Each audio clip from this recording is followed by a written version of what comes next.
Está no ar, Programa Tesla Brasil, com Roberto Saldo. Estamos de volta no nosso segundo programa do Tesla Brasil com Roberto Saldo. Esse podcast que nós fazemos com muito carinho para todos vocês, aqui para nossa rádio lifeav2020.com, todos os dias às 10 horas da manhã e às 22 horas ou 10 horas da noite. Tem muita gente que a gente fala 22 horas, o pessoal é 10 horas da noite, 10 horas da noite, ok? Bom, vamos lá retomar a nossa conversa com o Roberto Saldo, que já está aqui online, presente com a gente. Tudo bem, Roberto? Bom dia, Ricardo. Bom dia a todos vocês aí que nos acompanham aqui nesse podcast. Ok, Roberto, vamos lá. Vamos dar prosseguimento àquela conversa toda sobre conversão, carros elétricos e tudo mais. Ô, Roberto, o coração de um motor a combustão já diz o nome, né? Motor, né? É o coração, é o que gira o carro, que faz tudo com o carro. Se não tiver motor, não tem nada. Se tiver sem bateria, você troca a bateria, carrega de novo e pronto. Mas se você tiver sem motor, o carro não anda. O motor do carro elétrico também é o coração do carro elétrico? Sem dúvida, né? Uma das principais peças do carro elétrico hoje, hoje não, né? Sempre foi o motor elétrico, né? O motor elétrico, a evolução do motor elétrico acabou proporcionando a possibilidade de você usar hoje um carro elétrico, né? Porque os motores antigos não eram eficientes o suficiente para se fazer um veículo. Certo. E eu soube recentemente que os primeiros carros convertidos aqui no Brasil foi aqui em Jundiaí. Você sabia disso, Roberto? Sim, eu vi já a matéria desse senhor que fez, mas ainda era um motor de máquina, né? Muita gente me pergunta isso, né? Posso fazer uma conversão com motor de máquina? O motor de máquina tem um problema, né?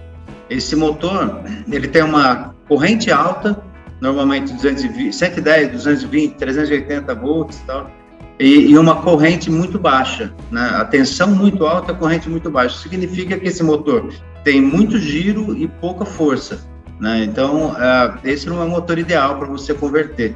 Mas, lógico, para pioneirismo, né, sempre serve qualquer tipo de equipamento. Acho que ele foi um pioneiro e assim, é bacana, né, que tenham pessoas assim que saiam na frente desse tipo de tecnologia.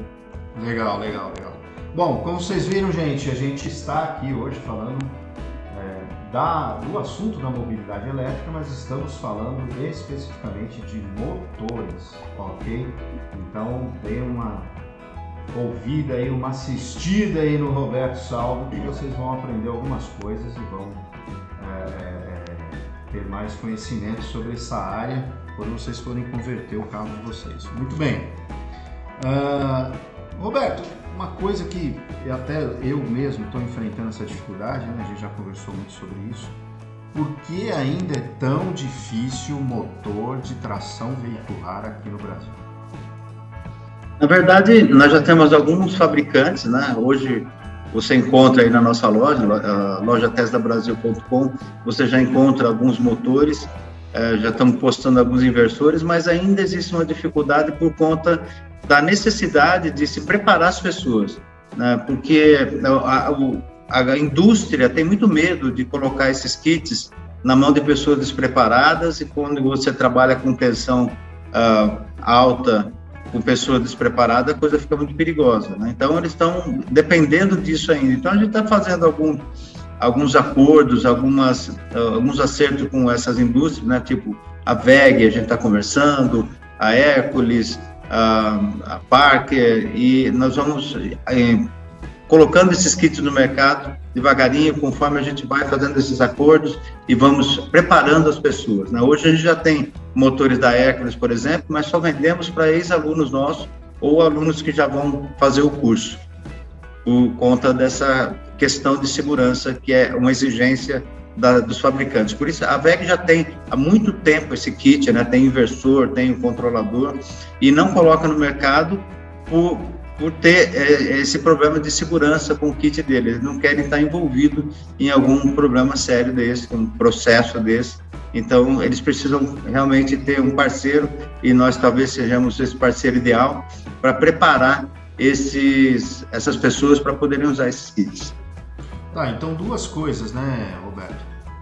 Primeiro, cuidado com o consumidor final, por isso que as indústrias e fabricantes têm essa dificuldade de fornecer, quer dizer, não é que eles não tenham motor, eles querem fornecer para pessoas preparadas para não ter acidentes e tudo mais.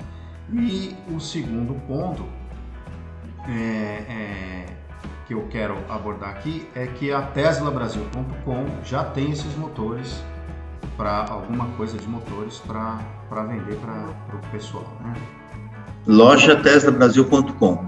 A gente está colocando aos pouquinhos lá, porque, como eu falei, a gente está fechando esses acordos, a Hércules já está certo, então nós já estamos tendo esses motores, conseguimos até uma melhora nos preços agora, devido à quantidade que nós compramos. Logo no início a gente vendeu uma quantidade boa de motores, conseguimos abaixar o preço com a compra maior, então é mercado, né?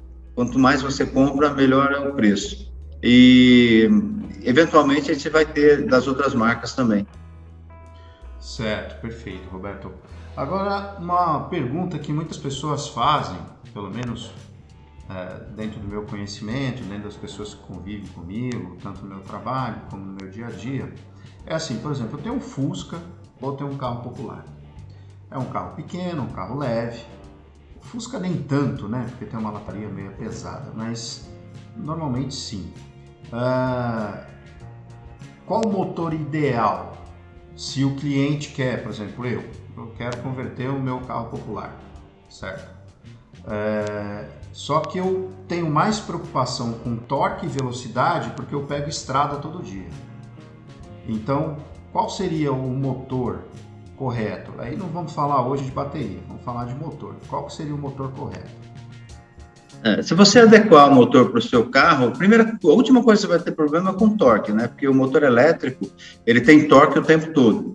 Então, como que normalmente a gente ensina nos nossos cursos como fazer o cálculo exato para você chegar no motor ideal para o seu veículo. Aí você depende de aerodinâmica, né? Fator aerodinâmico, peso do veículo, rodagem, um monte de cálculos que você tem que fazer ali para ser mais preciso.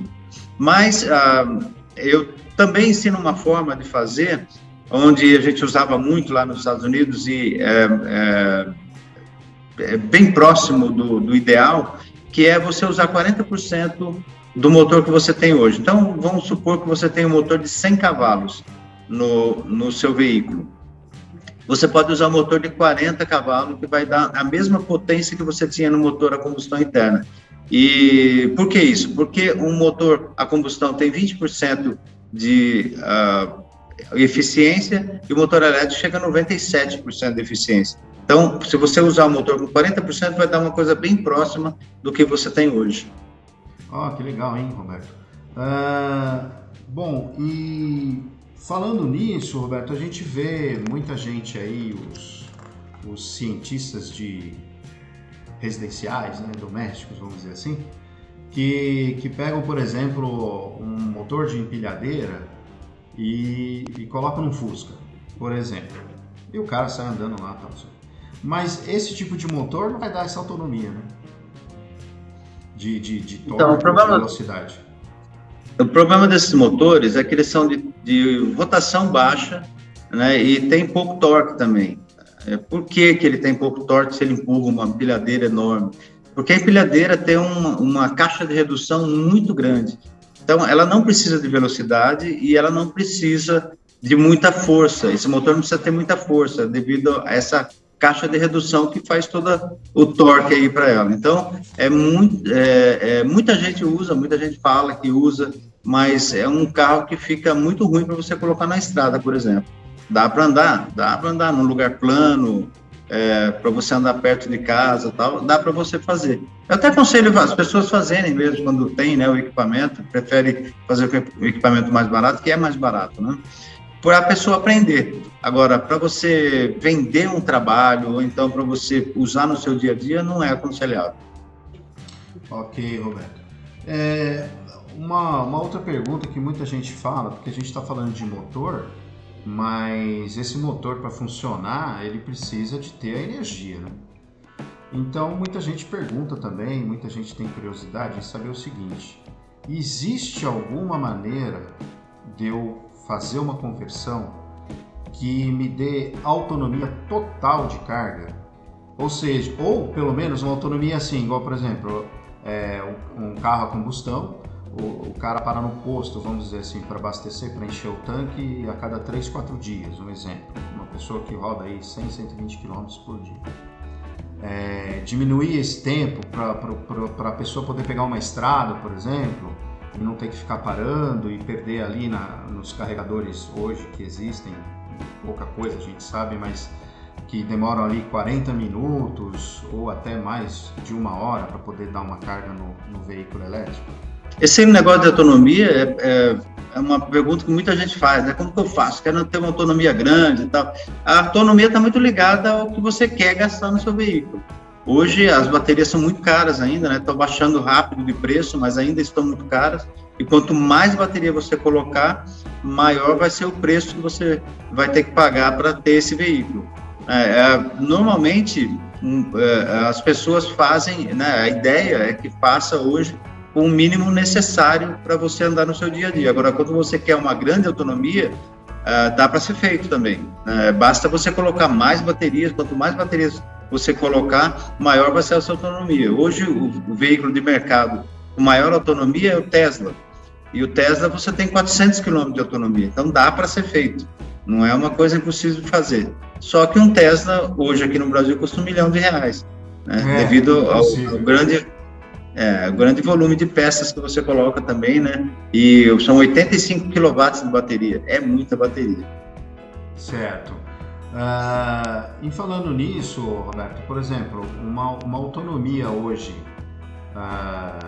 num carro desse porte que nós vemos falando nesse programa, um carro popular, o que seria de banco de bateria, mais ou menos, né? Porque tem todo um cálculo que precisa ser feito, mas mais ou menos, para a pessoa ter uma autonomia de 200 km rodados. Teoricamente, se você tiver um motor de 10 kW, para 2 horas você vai gastar 20 kW, mas não é bem assim, né? Isso é só na teoria, porque na prática você tem um monte de perdas devido à aerodinâmica, a peso do veículo e um monte de problemas, né, inerentes da conversão, onde você perde um pouco dessa carga. Então a gente aconselha sempre, nesse cálculo, colocar de 20% a 30% de perda para poder chegar nesse resultado. Então, se você tiver um motor aí, um carro aí de 100 kW, você põe 260 kW, por exemplo, de bateria para você andar 2 horas. Certo. E voltando a esse assunto de bateria, mais ou menos, qual seria o custo hoje? Hoje está se usando bateria de lítio ainda. A gente vê muitas notícias sobre novas tecnologias de bateria e tal, mas hoje ainda é o lítio. Aí seria o que mais ou menos? Esse, na verdade, é o maior problema que a gente tem hoje no Brasil, é com banco de bateria. Ou você monta seu próprio banco de baterias, ou você tem que trazer de fora um banco completo, que é muito complexo. Por quê? Os grandes fabricantes de baterias não estão podendo enviar bateria por avião, né? As empresas aéreas não estão aceitando transportar lítio ainda. Apesar do lítio estar muito mais seguro hoje em dia, não estão aceitando isso ainda. Então, você tem que trazer da China, por exemplo, que vem de navio. Mesmo assim, existe uma certa dificuldade, muitas pessoas não querem mandar, né? Muitos fornecedores não querem mandar, então é muito mais fácil você comprar as células e montar o seu banco. Então, é muito difícil você falar em termos de preço, porque depende de onde você vai comprar essa célula, como você vai adquirir, o que você vai usar de BMS para montar e como você vai montar. Agora, a gente também tem uma conversa com a BYD, a gente está começando a conversar com eles, porque eles já têm uma fábrica no Brasil e a gente está tentando começar a comprar os equipamentos deles, o banco de baterias da BYD, que é, sem dúvida nenhuma, a melhor bateria do mundo hoje, né, em termos energéticos. E tem uma outra fábrica também de baterias já sendo montada e parece já começando alguma parte de fabricação aqui em Minas Gerais. Então, logo, logo a gente vai ter boas novidades no Brasil. Certo. Bom, Roberto, obrigado pelas suas informações. A gente está encerrando o programa.